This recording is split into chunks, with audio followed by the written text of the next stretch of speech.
एक बार फिर आप सभी का अपने YouTube चैनल में तहे दिल से स्वागत करता हूँ। देखिए दोस्तों, होता क्या है, कई लोग आत्महत्या कर लेते हैं और वो भी जघन्य अपराध है मेरे भाई। कोई जानबूझकर आत्महत्या करता है तो उसका भी अपराध लगता है। कहते हैं अगर कोई व्यक्ति जल करके मरता है, जानबूझकर आत्महत्या करता है, अपने जीवन को खुद कष्ट देता है, तो अगले जन्म में उसे बहुत कुछ भोगना पड़ता है। उसके शरीर पर सफेद दाग हो जाते हैं, जिसे हम लोग अपनी भाषा में कुष्ठ रोग कहते हैं, जो कि बहुत दर्दनीय होता है। आपको बता दूं कि भगवान ने यानी ईश्वर ने हर एक पाप की एक अलग सजा बनाई है, जिसे वो हमें समय के अनुसार देते हैं और हमें भोगना भी पड़ता है। इसलिए हम लोगों को कभी भी अपने शरीर का विनाश नहीं करना चाहिए। ये शरीर हमें भगवान ने दिया है, हमें इस शरीर का सम्मान करना चाहिए और जीवन को अच्छे तरीके से जीना चाहिए। उसका मूल समझना चाहिए, उसका उद्देश्य हम लोगों को समझना चाहिए कि आखिर हमारा उद्देश्य क्या है। आत्महत्या जैसा घिनौना पाप बिल्कुल भी ना करें। हम लोग सोचते हैं कि अब हम आत्महत्या कर लेंगे, हमारी सारी मुसीबतों का अंत हो जाएगा, हम सारी दिक्कतों से बर्खास्त हो जाएंगे, हमें छुटकारा मिल जाएगा। लेकिन मेरे दोस्त, ऐसा नहीं है। ऐसा करने से हम लोग और भी ज्यादा मुसीबत में फंस जाते हैं, हमारा जीवन और भी ज्यादा अंधकार में चला जाता है। आपको एक उद्देश्य के माध्यम से समझा दे कि मानो एक जेल में कुछ अपराधी थे, वे कारागार में बंद हुए थे। उन सभी लोगों को 10 वर्ष की सजा हुई। वो अपनी सजा में से 6 वर्षों की सजा भोग चुके थे, केवल 4 साल शेष रह गए थे उनकी सजा के। इतने में वे अपराधी अपना दिमाग लगाते हैं और आपस में एक समय निश्चित करते हैं कि वो इस जेल को तोड़कर भाग जाएं, इस जेल की दीवारों को लांघकर भाग जाएं।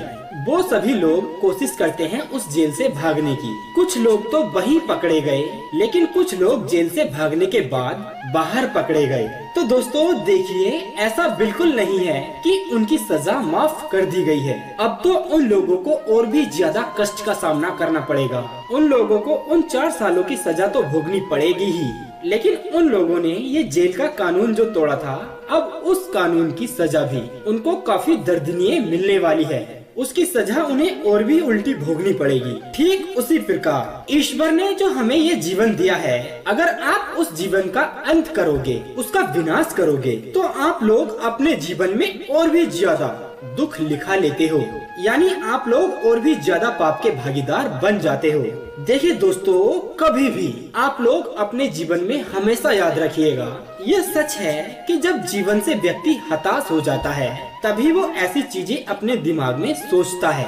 खुशी खुशी में कोई आत्महत्या नहीं करना चाहेगा मेरे दोस्त। जीवन से जो व्यक्ति हताश हो जाता है, उसकी आशा मरने लगती है, तब वो ऐसा कदम उठाता है।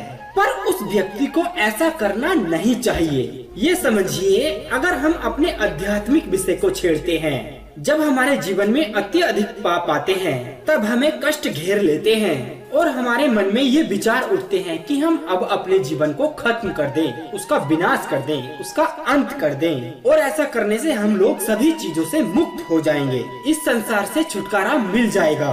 तो देखिए, ऐसा बिल्कुल भी नहीं है। आप मुक्त नहीं होते, आप और भी महान विपत्ति में चले जाते हैं। आपके साथ रहने वाले लोगों को तो दुखी करके ही जाएंगे आप पूरे जीवन भर के लिए, क्योंकि उन लोगों के पास आपके प्रश्न का जवाब नहीं होगा कि आपने ऐसा क्यों किया। दूसरा, आप लोग भगवान परमात्मा के लिए भी, जिसने आपको ये सुंदर सा शरीर दिया है, अगर आपके जीवन में हताशा आ भी रही है, तो आप लोग ऐसा मत समझिए कि जीवन का यही अंत है, जीवन में यही अंधकार है। ऐसा नहीं है। देखिए, एक शब्द होता है संघर्ष, और उस शब्द का हमारे जीवन में बहुत ही बड़ा योगदान होता है, और उसी का नाम होता है जीवन। आप जरा थोड़ा सा इस अंधकार से बाहर निकलकर देखिएगा। केवल अपने भीतर के विचार को मत सोचिएगा कि बस इतना ही जीवन है। ऐसा नहीं है। ये संसार विराट है। अपने अंदर की शक्ति को पहचानिए। प्रत्याशा, ये पाप आपको मार नहीं डालेंगे। आपके जीवन में सबसे बड़ी चीज होती है संघर्ष, और यही चीज होती है जो आपको जीना सिखाती है, जीवन का अहम उद्देश्य समझाती है। देखिए, होता क्या है, 9 महीने तक आप अंधकार में रहते हैं माँ के गर्भ में। 9 महीने तक एक ऐसी जगह में रहते हैं, ना तो आप ठीक से हिल सकते हैं, ना ही करवट ले सकते हैं और ना ही ठीक से भोजन कर सकते हैं, और सबसे गंदगी भरी जगह पर रहते हैं, जहाँ पर हिलने डुलने की ज्यादा जगह नहीं होती है। कोई ज्यादा बड़ा स्थान नहीं होता है आपके लिए वहाँ पर। आप लोग वहाँ पर बहुत लड़ते हैं, बहुत संघर्ष करते हैं, यहाँ तक कि आप लोग वहाँ पर ढंग से सांस भी नहीं ले पाते हैं। और कहते हैं कि जब माता जब बालक को यानी शिशु को जन्म देती है, उससे 10 गुना ज्यादा शिशु को जन्म के समय दर्द होता है।